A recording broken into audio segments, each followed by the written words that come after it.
Wala po pong naitatalang kaso ng pertussis sa mga paaralan, pero ngayon pa lang, inirekomenda na ng DepEd ang pagsusuot ng face mask at ang social distancing.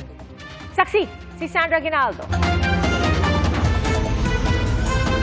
Puspusan ngayon ang bakunahan sa buong bansa lalo kontra pertussis o whooping cough tulad sa Dagupan, Pangasinan.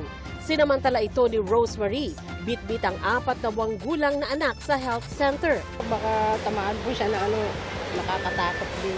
Pinapa-check up ko, tapos pinapa-inject. Naglibot din ang mga taga Molo District Health Center sa Iloilo para kunin ang vaccination status ng mga nasa 0 to 59 months na bata.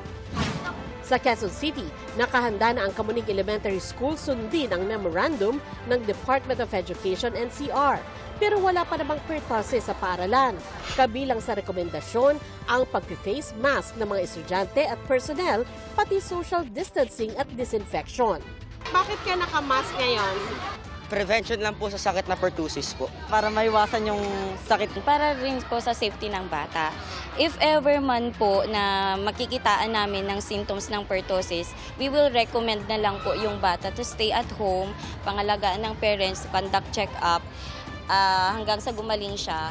Ayon sa Department of Health o DOH, wala pang dapat ikabahala sa sitwasyon sa mga paaralan. So wala pa to sa mga paaralan. So kung meron bang pagbabantay ang mga paaralan, ay kung dumadami yung isang hudyat dito, ay maraming uma-absent.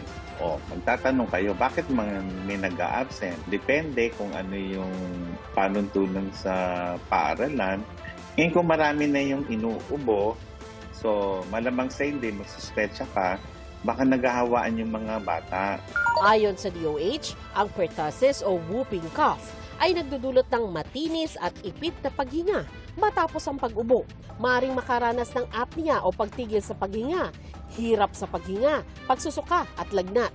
Mula January 1, 568 pertussis cases na ang naitala. 40 dito namatay, karamihan mga sanggol. Sa mga baby, sipon lamang yan. At dahil sa hindi pa sila nag-uubo, magsusuka po yan.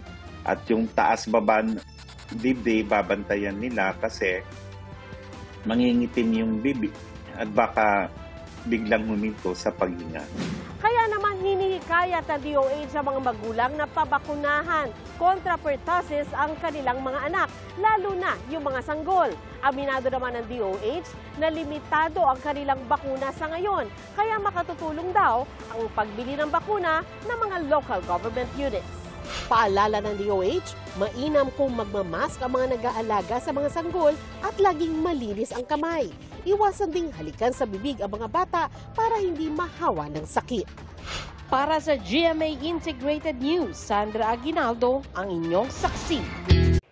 Mga kapuso, sama-sama tayong maging saksi. Mag-subscribe sa GMA Integrated News sa YouTube at para sa mga kapuso abroad, samahan niyo kami sa GMA Pinoy TV at sa www.gmanews.tv.